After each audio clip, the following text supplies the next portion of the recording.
Syederalun, dua helai kain akhirnya menjadi penutup bagi dua patung milik keluarga Palmel Situmorang di desa Kampung Nangka, Kecamatan Lawi Bulan, Aceh Tenggara.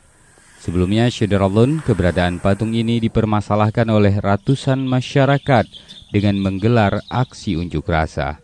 Masa beralasan keberadaan patung itu berpotensi merusak kerukunan antar umat beragama dan kearifan lokal budaya di Aceh Tenggara.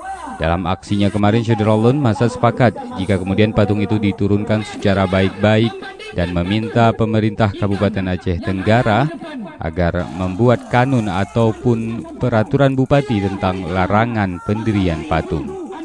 Dari Kuta Cane, Asnawi Lui, Serambi On TV.